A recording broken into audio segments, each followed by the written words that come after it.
نازنین ناز نکن در رو کسی باز نکن نازنین غر نکن زندگی موزه نکن زندگی موزه എല്ലാ പ്രിയപ്പെട്ട കൂട്ടുകാർക്കും എല്ലാ പ്രിയപ്പെട്ട ഒന്നാം ക്ലാസ്സിലെ നമ്മുടെ പ്രിയപ്പെട്ട ചക്രമക്കൾക്ക് നമ്മുടെ പുതിയൊരു വീഡിയോയിലേക്ക് സ്വാഗതം. എന്തൊക്കെയാണോ മക്കളെ, എല്ലാവർക്കും സുഖാണോ? എല്ലാവരും സുഖമായിരിക്കുന്നുണ്ടോ? ഇന്ന് നമ്മൾ പറയാൻ പോകുന്നത് ഒന്നാം ക്ലാസ്സിന്റെ മാത്സ് അതായത് ഇന്റഗ്രേഷൻ ഡേ 1, ഡേ 2, ഡേ 3 എന്ന് പറഞ്ഞിട്ട് 3 ദിവസങ്ങളിൽ പരീക്ഷ നടക്കാറുണ്ട്. ഈ 3 ദിവസങ്ങളിൽ പരീക്ഷ നടക്കുമ്പോൾ 2 ടെക്സ്റ്റ് ബുക്കിനെ ബേസ് ചെയ്തിട്ടാണ് ചോദ്യങ്ങൾ ചോദിക്കുന്നത്. മാത്സും അതേപോലെ തന്നെ മലയാളത്തിന്റെ വീഡിയോ നമ്മൾ ഓൾറെഡി ചെയ്തിട്ടുണ്ട്. ഇനി മാത്സ് ആണ് നമ്മൾ പറയാൻ പോകുന്നത്. മാത്സിൽ എന്തൊക്കെ കാര്യങ്ങളാണ് നമ്മൾ പഠിക്കേണ്ടത്, എന്തൊക്കെ കാര്യങ്ങളാണ് നമ്മൾ പരീക്ഷയ്ക്ക് ചോദിക്കാൻ ചാൻസസ് ഉള്ളതെന്നാണ് ഈ ഒരു വീഡിയോയിൽ കൂടെ നമ്മൾ പറയാൻ പോകുന്നത്. നമ്മുടെ വീഡിയോ ആദ്യമായിട്ടാണ് നിങ്ങൾ കാണുന്നതെങ്കിൽ ഒരു സബ്സ്ക്രൈബ് എന്ന് പറയുന്ന ചുവന്നൊരു ബട്ടൺ താഴെ ഇങ്ങനെ ലൈറ്റും കത്തിച്ച് നിൽക്കുന്നുണ്ട്, അതിനെ പോയിട്ട് ഒന്ന് ഞെക്കി കൊടുക്കുക. അതേപോലെ തൊട്ട് താഴെ ഒരു ലൈക്ക് ബട്ടൺ ഉണ്ട്, അതും കൂടെ ഞെക്കി കൊടുക്കുക. പിന്നെ നിങ്ങളെ കൂട്ടുകാർക്കൊക്കെ അയച്ചു കൊടുക്കുക, അങ്ങോട്ടും മൊത്തത്തിലൊക്കെ അയച്ചു കൊടുക്കുക. എല്ലാവരും ഒക്കെ കാണട്ടെ, അടിപൊളിയായിട്ട് കാണട്ടെ. Okay, ready? എന്തായാലും നമ്മൾ നേരെ പോയാലോ? എന്തായാലും പോവാം. സബ്സ്ക്രൈബ് നിങ്ങൾ വേണമെങ്കിലൊക്കെ ഒന്ന് ചെയ്തിട്ടേക്കാം, വേണമെങ്കിൽ നല്ല ചെയ്യൽ നിർബന്ധമായിരുന്നു ചെയ്തിട്ടേക്കാം. നോക്കാം, ഇവിടെ വന്നിട്ടുണ്ട്. നമ്മുടെ 5ാമത്തെ യൂണിറ്റ് മുതലാണ് എന്ത് ചെയ്യുന്നത്, നമ്മുടെ ആ ഒരു പാഠം നമുക്ക് പരീക്ഷയ്ക്ക് ഏതൊക്കെയാണെന്ന് നമ്മൾ നോക്കണമല്ലോ. അപ്പൊ 5ാമത്തെ യൂണിറ്റ് മുതലാണ് ഈ ഒരു പരീക്ഷയ്ക്ക് നമുക്ക് വരുന്നത്. എണ്ണിയെടുക്കാം. മലയാളമാണ് ഞാൻ ഇവിടെ കാണിക്കുന്നത് കേട്ടോ, മലയാളമാണ് ഇവിടെ കാണിക്കുന്നത്. ഇംഗ്ലീഷ് മീഡിയം കുട്ടികൾ ആ ഒരു സംഭവം നോക്കുക. ഈ ഒരു 5ാമത്തെ പാഠത്തിൽ നമ്മൾ പ്രധാനമായിട്ട് നമ്മൾ പറയുന്നത് പത്തുകളെ പറ്റി പഠിക്കുകയാണ്. 10 അല്ലെ, പത്തുകളെ പറ്റി പഠിക്കുകയാണ്. 10 അല്ലെ, 10 രണ്ട് ഒറ്റ സംഖ്യകൾ കൂട്ടുന്നതും എന്ത് ചെയ്യുന്നുണ്ട് ഇതിൽ പറയുന്നുണ്ട്. 2 ഒറ്റ സംഖ്യകൾ കൂട്ടുന്നതും ഇതിൽ പറയുന്നുണ്ട്. 1 1 2, 1 2 3 അല്ലെ, 1 + 2 3, 1 + 1 2 അല്ലെ, ഒറ്റ സംഖ്യകൾ കൂട്ടുന്നത്. അതേപോലെ തന്നെ പത്തുകളും അതിന്റെ കൂട്ടത്തിൽ 10 + 4 14, 10 + 5 15, 10 + 6 16 അല്ലെ, ഇങ്ങനെയുള്ള സംഭവങ്ങളൊക്കെയാണ് ഈ ഒരു പാഠത്തിൽ നമ്മൾ പഠിക്കുന്നത്. ഈ ഒരു പാഠത്തിൽ നമുക്ക് പ്രധാനമായിട്ടും നമുക്ക് കൂടുതലായിട്ട് പറയാനുള്ളതെന്ന് വെച്ചിട്ടുണ്ടെങ്കിൽ പാറ്റേണുകൾ. എന്തായാലും ഈ ഒരു പാഠത്തിൽ പാറ്റേണുകൾ വരും. ഈ ഒരു സംഭവങ്ങൾ എന്തായാലും നമുക്കറിയണം. 1 മുതൽ 10 വരെ അല്ലെ, 10 വരെയുള്ള കാര്യങ്ങൾ നമുക്കറിയണം. അതേപോലെ തന്നെ ഇവിടെ പറഞ്ഞതാ അനുവിന്റെ 64ാമത്തെ പേജിൽ നോക്കൂ. 6ന്റെ കൂടെ 4 കൂട്ടിയാൽ 10 ആവും. ഇവിടെ 3ന്റെ കൂടെ 7 കൂട്ടിയാൽ 10 ആവും. 3 + 7 10 ആണ്. 10 + 4 10 ആണ് അല്ലെ. അതേപോലെ തന്നെ 6 + 4 10 ആണ്. 7 + 3 10 ആണ്. 5 + 5 10 ആണ് അല്ലെ. 8 + 2 10 ആണ് അല്ലെ. ഇങ്ങനെയുള്ള സംഭവങ്ങള്. അതേപോലെ തന്നെ ഇതാ ഇവിടെ വിട്ടുപോയതൊക്കെ പൂരിപ്പിക്കാൻ വേണ്ടി പറയുന്നുണ്ട് ഈ ഒരു കാര്യങ്ങൾ.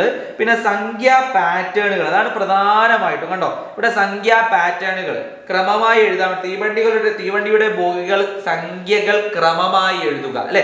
ഈ ഒരു സംഭവം ഒന്ന് ജസ്റ്റ് ഒന്ന് നോക്കി വെക്കുക. 19 19 അല്ലെ. അതേപോലെ തന്നെ അവിടെ കുറഞ്ഞു വരികയാണ്.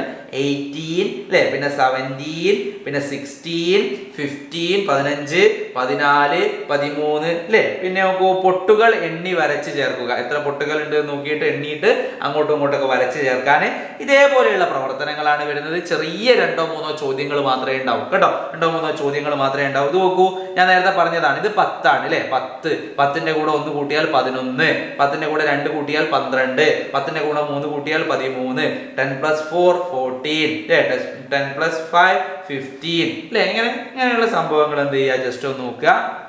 അത് കഴിഞ്ഞ് വിട്ടത് പൂരിപ്പിക്കാതെ, ഇതൊരു സംഖ്യാ പാറ്റേൺ ആണ്. വിട്ടത് പൂരിപ്പിക്കാൻ വേണ്ടി പറയാണ്. 12 ഇവിടെ കൊടുത്തിട്ടുണ്ട്. 13 14 15 അല്ലെ. ഇനി ഇവിടെ നോക്കൂ, 8 ഇവിടെ കൊടുത്തിട്ടുണ്ട്.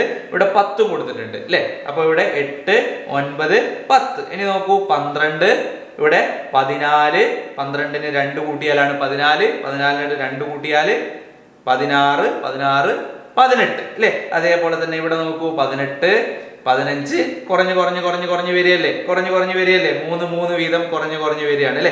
അങ്ങനെയുള്ള ബന്ധങ്ങൾ മനസ്സിലാക്കിയിട്ട് ഈ ഒരു സംഖ്യാ പാറ്റേണുകൾ എന്തായാലും പരീക്ഷയ്ക്ക് വരും. സംഖ്യാ പാറ്റേൺ എന്തായാലും ഉണ്ടാവും കേട്ടോ. അപ്പൊ ഈ ഒരു സംഭവം എന്ത് ചെയ്യുക, ജസ്റ്റ് ഒന്ന് നോക്കി വെക്കുക. അത് കഴിഞ്ഞതാ ഇവിടെ ഇതിൽ ബന്ധപ്പെട്ടുള്ള കാര്യങ്ങളാണ് അല്ലെ. ഇനി ഇത് കഴിഞ്ഞ് നേരെ അടുത്തത് ഭാഗം 2ലേക്ക് നമ്മൾ പോവാണ്.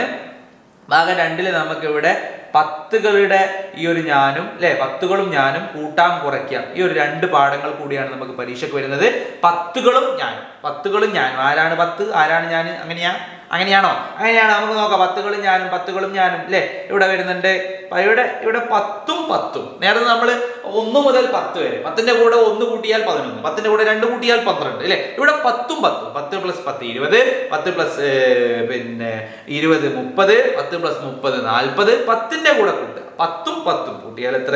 10ഉം 20ഉം കൂട്ടിയാൽ എത്ര? 10ഉം 30 അല്ലെ? 10ഉം 20ഉം അല്ലെ? 10ഉം 20ഉം കൂട്ടിയാൽ എത്ര? 10ഉം കൂട്ടിയാൽ എത്ര? ഈ ഒരു സംഭവമാണ് ഈ ഒരു പാഠത്തിൽ കൂടെ പ്രധാനമായിട്ട് പറയുന്നത്. ഇതിലിതാ വാഴകൾ എടുക്കുക, എത്ര വാഴകളുണ്ട് എന്ന് നോക്കി എഴുതാനൊക്കെ പറയുന്നുണ്ട്. ഇതൊക്കെ നമുക്ക് ഈസിലി സിമ്പിൾ ആയിട്ട് ചെയ്യാൻ പറ്റുന്ന കാര്യങ്ങളാണ്. ഒരു പാഠത്തിൽ പ്രധാനമായിട്ട് ഞാൻ പറഞ്ഞതുപോലെ 10കൾ 10 + 10 20 ഈ ഒരു സംഭവം ഉണ്ട്. നേരത്തെ പറഞ്ഞാൽ ഇനിയും റിപ്പീറ്റ് ചെയ്യണ്ടല്ലോ, എൻ്റെ ഒരു സ്വഭാവം അതാണ്, ഇനിയും റിപ്പീറ്റ് ചെയ്ത് കൊടുക്കും. അത് വേണമെന്നില്ല. Okay, ready. ഇവിടെ 97ാമത്തെ പേജ് നിങ്ങളുടെ ടെക്സ്റ്റ് ബുക്കിലുള്ള 93, 97, 98, 99, അതായത് ചില സംഖ്യകൾ തന്നിട്ട് അത് അസെൻഡിങ് ഓർഡറിലും ഡിസെൻഡിങ് ഓർഡറിലും ഒക്കെ എഴുതാൻ വേണ്ടി പറയും. അതായത് ആരോഹണ ക്രമത്തിലും അവരോഹണ ക്രമത്തിലും ഒക്കെ കുറച്ച് സംഖ്യകൾ തന്നിട്ട് ആ സംഖ്യകളിൽ നിന്ന് എടുത്തെഴുതാൻ പറയും. അതുപോലെ തന്നെ കുറച്ച് സംഖ്യകൾ തന്നിട്ട് അതിൽ ഏറ്റവും വലുതേത്, ഗ്രേറ്റർ ഏതാണ് അല്ലെ, അതേപോലെ തന്നെ സ്മോളർ ഏതാണ്, അതൊക്കെ ഇതിൽ പറയുന്നുണ്ട് തോന്നുന്നുണ്ട് അല്ലെ. ഇതിൽ എവിടെയോ പറയുന്നുണ്ട്, നമുക്ക് നിങ്ങൾ നോക്കിയാൽ മനസ്സിലാവും. ഈ ഒരു പാഠത്തിൽ തന്നെ ഗ്രേറ്റർ ഏതാണ്, അതേപോലെ തന്നെ സ്മോളർ ഏതാണ് എന്നൊക്കെ ഈ ഒരു പാഠത്തിൽ എന്ത് ചെയ്യുന്നുണ്ട്. 38നേക്കാൾ വലിയ സംഖ്യക്ക് വട്ടം വരയ്ക്കൂ, അതേപോലെ 71നേക്കാൾ ചെറിയ സംഖ്യക്ക് വട്ടം വരയ്ക്കൂ. കണ്ടോ, ഗ്രേറ്റർ, സ്മോളർ, അതേപോലെ ഇതേപോലെയുള്ളത്. അതേപോലെ തന്നെ കുറച്ച് സംഖ്യകൾ തന്നിട്ട് അത് അസെൻഡിങ്, അതായത് ആരോഹണ ക്രമത്തിൽ വലുതിൽ നിന്ന് ചെറുതിലേക്ക്, ചെറുതിൽ നിന്ന് വലുതിലേക്ക്, ഇങ്ങനെയൊക്കെ എഴുതാൻ വേണ്ടി പറയും. അതൊക്കെയാണ് ഈ ഒരു പാഠത്തിന് പ്രധാനമായിട്ടും വരുന്ന സംഭവം എന്ന് പറയുന്നത് കേട്ടോ. ഏറ്റവും വലിയ സംഭവമായിട്ടൊന്നുമില്ല, ചെറിയ കുറച്ച് കാര്യങ്ങൾ മാത്രമേ ഉള്ളൂ. പിന്നെ കൂട്ടാൻ കുറയ്ക്കാം കേട്ടോ. കൂട്ടാൻ കുറയ്ക്കാം എന്ന് പറയുന്ന ഈ ഒരു പാഠത്തിൽ പ്രധാനമായിട്ടും തന്നെയാണ്. കൂട്ടലും കുറയ്ക്കലും എന്തായാലും അറിയണം, അത് അറിഞ്ഞുകൂടാണ്ട് നിൽക്കാൻ പാടില്ല. എന്തായാലും ഈ ഒരു പാഠത്തിൽ നിന്ന് എന്തായാലും ഒരു ചോദ്യം വരും എന്നുള്ള കാര്യം ഉറപ്പാണ്. ഇവിടെ നോക്കൂ നിങ്ങൾ, ചുണ്ടനെലി ഓടുന്നത് കണ്ട് 25ാമത്തെ പടിയിൽ നിന്ന് ചിണ്ടൻ തവളയും മുകളിലേക്ക് ചാടി. ചിണ്ടൻ ചാടിയത് ഇങ്ങനെ 25, 30, 35, 40, 45 അല്ലെ. ഇതൊരു സംഖ്യാ പാറ്റേൺ ആണ് അല്ലെ, അല്ലേ. ഇതേപോലെയുള്ള സംഖ്യാ പാറ്റേണുകൾ വരും പരീക്ഷക്ക്. അതേപോലെ തന്നെ നോക്കൂ, അമ്മു 2 ഓറഞ്ച് എടുത്തു, കുട്ടയിൽ ബാക്കി എത്ര ഓറഞ്ച് ഉണ്ട്? 8ന്ന് 2 കുറച്ചു അല്ലെ, 8 - 2 അല്ലെ. ഇപ്പൊ എത്രയാ വരിക എന്നുള്ളത് നമ്മളവിടെ എഴുതി കൊടുക്കണം. 6 ആണ് വരിക അല്ലെ. Okay, ready. 6 ആണ് വരുന്നത് അല്ലെ. ഇതേപോലെയുള്ള ചോദ്യങ്ങൾ ഒന്ന് ചെയ്തു നോക്കുക. കൂട്ടലും കുറയ്ക്കലും ഇങ്ങനെ തന്നെയാ വരിക. പിന്നെ കുറുമ്പിയുടെ പാൽക്കുപ്പികൾ മേരിയുടെ അമ്മ തട്ടിൽ വെച്ചു, തട്ടിൽ കളം എത്ര ബാക്കി. കണ്ടോ, ഇതേപോലെയുള്ള ചോദ്യങ്ങൾ വരും. എന്തെങ്കിലും ഒരു സംഭവം തന്നിട്ട് അതിന് സബ് ക്വസ്റ്റ്യൻസ് ആയിട്ടാണ് വരിക. അതായത് അതിന്റെ മോഡൽ ചോദ്യ പേപ്പർ ഓൾറെഡി നമ്മൾ ചെയ്തിട്ടുണ്ട്. ഇന്റഗ്രേഷൻ Day 1, Day 2, Day 3 എന്ന് പറഞ്ഞിട്ട് ഇവിടെ കടല് പോലെ ചോദ്യ പേപ്പർ ഈ ഒരു നമ്മുടെ ചാനലിൽ തന്നെ ഉണ്ട്. അതൊക്കെ ഒന്ന് പോയി കണ്ടാൽ നിങ്ങൾക്ക് ഏകദേശം ഒരു ഐഡിയ വരും എന്താണെന്നുള്ളത്. Okay, ready. അത് കഴിഞ്ഞിട്ട് നേരെ നമ്മൾ പോവാണ്. നമ്മൾ ഈ ഒരു പാഠത്തിൽ 101, 102, 103 അതിലൊക്കെ സംഖ്യാ പാറ്റേണുകൾ പറയുന്നുണ്ട്. അതൊക്കെ ജസ്റ്റ് ഒന്ന് നോക്കുക.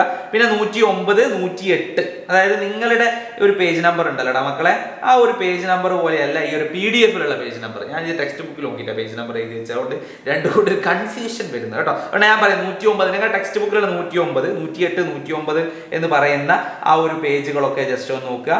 പിന്നെ ഇതെന്തായാലും ഡിഫറൻറ്റ് വേവ്സ്, അതായത് 17നെ എങ്ങനെയൊക്കെ നമുക്ക് വ്യാഖ്യാനിക്കാൻ പറ്റും, സംഖ്യകളെ വ്യാഖ്യാനിക്കുക. 1 മുതൽ 20 വരെയുള്ള സംഖ്യകളെ വ്യാഖ്യാനിക്കാൻ നമുക്ക് അറിയണം. ഇങ്ങനെ ഇതെന്തായാലും 9നെ വ്യാഖ്യാനിച്ചെഴുതുക, 17നെ വ്യാഖ്യാനിച്ചെഴുതുക കേട്ടോ. ഡിഫറൻറ്റ് വേസിൽ 9നെ എങ്ങനെയൊക്കെ ഡിഫറൻറ്റ് വേസിൽ എഴുതാൻ പറ്റും. 8 + 1 9 എന്ന് എഴുതാം അല്ലെ, അല്ലെങ്കിൽ 7 + 2 9 എന്ന് എഴുതാം അല്ലെ. ഇങ്ങനെയൊക്കെ എങ്ങനെ ഡിഫറൻറ്റ് വേവ്സിൽ 1 മുതൽ 20 വരെയുള്ള സംഖ്യകളുടെ ഡിഫറൻറ്റ് വേവ്സ് നമുക്ക് എന്തായാലും എന്ത് ചെയ്യാൻ പറ്റണം, എഴുതാൻ വേണ്ടിയിട്ട് പറ്റണം. അത്രയേ ഉള്ളൂ. കൂട്ടാനും കുറയ്ക്കാനും പഠിക്കുക. അതേപോലെ തന്നെ ഡിഫറൻറ്റ് വേവ്സ് പഠിക്കുക. പിന്നെ ഈ പറഞ്ഞ പോലെ തന്നെ വേറെന്താ പാറ്റേണുകൾ, അതൊക്കെയാണ് ഈ ഒരു പാഠത്തു നിന്ന് വരുന്നത്. കൂടുതൽ സംഭവങ്ങളൊന്നുമില്ല. 1 യൂണിറ്റ് 5, യൂണിറ്റ് 6, യൂണിറ്റ് 7 കേട്ടോ. യൂണിറ്റ് 5-ലുള്ള ആ ഒരു പാഠം, യൂണിറ്റ് 6-ലുള്ള പാഠം, പിന്നെ last let's add and subtract എന്ന് പറയുന്ന കൂട്ടാൻ കുറയ്ക്കാം എന്ന് പറയുന്ന ഈ ഒരു പാഠം കേട്ടോ. ആഡ് ചെയ്യാനും സബ്സ്ട്രാക്ട് ചെയ്യാനൊക്കെ നമുക്ക് അറിയണം, കുട്ടിയൊക്കെ അറിയണം. ഒരു ചോദ്യം തന്നിട്ട് ഇത്ര വള ഉണ്ടായിരുന്നു, ആ വളയിൽ നിന്ന് 2 വള അമ്മുവിന്റെ കയ്യിൽ 8 വള ഉണ്ടായിരുന്നു, 8 വളയിൽ നിന്ന് 2 വള രാധയ്ക്ക് കൊടുത്തു. അങ്ങനെയാണെങ്കിൽ ബാക്കി അമ്മുവിന്റെ കയ്യിൽ എത്ര വളയുണ്ട്? മനസ്സിലായോ? ഇങ്ങനെയുള്ള ചോദ്യം വരിക. പിന്നെ കുരുസുപ്പശുവിൽ നിന്ന് അല്ലേ വേണ്ട ചോദ്യം, അങ്ങനെയുള്ള സംഭവം ഉദാഹരണം പറഞ്ഞതാണ്. Okay, ready. അപ്പോൾ അടുത്തൊരു വീഡിയോ ആയിട്ട് നമുക്ക് വീണ്ടും കാണാം. ഈ ഒരു വീഡിയോ നമ്മൾ ഇവിടെ വെച്ച് അവസാനിപ്പിക്കുകയാണ്. മലയാളത്തിലെ വീഡിയോ ഇമ്പോർട്ടൻ്റ് ആയിട്ടുള്ള പാർട്സ് നമ്മൾ ചെയ്തിട്ടുണ്ട്. ഈ ഒരു മാത്സിന്റെ പരീക്ഷയിൽ ഈ ഒരു കാര്യങ്ങൾ, ഇത്രയും കാര്യങ്ങൾ എന്ന് പറഞ്ഞാൽ, ഒന്നാമത്തെ പാഠത്തിൽ നമ്മൾ പറഞ്ഞു 10കളെ പറ്റി, 1 മുതൽ 10 വരെ കുട്ടിക്ക് അറിയണം. അതുപോലെ തന്നെ 10ന്റെ കൂടെ ആഡ് ചെയ്യുന്ന കാര്യങ്ങൾ, 10 + 4 14. രണ്ടാമത്തെ പാഠത്തിൽ പിന്നെ 10 ഉം 10 കളി അല്ലേ, 10 10 10 20 10 30 അങ്ങനെയുള്ള കളികളായി. അതേപോലെ അതിൽ നിന്ന് വലിയ സംഖ്യ ഏതെന്ന് ചോദിക്കാം, ചെറിയ സംഖ്യ ഏതാണെന്ന് ചോദിക്കാം, ആരോഹണ ക്രമത്തിൽ എഴുതാൻ പറയാം, അവരോഹണ ക്രമത്തിൽ എഴുതാൻ പറയാം, അങ്ങനെയൊക്കെ എഴുതാൻ പറയാം. മൂന്നാമത്തെ ഈ ഒരു പാഠം എന്ന് പറയുന്നത് മൂന്നാമത്തെ പാഠമല്ല, 7ാമത്തെ പാഠം. നമുക്ക് പറഞ്ഞാൽ മൂന്നാമത്തെ പാഠം.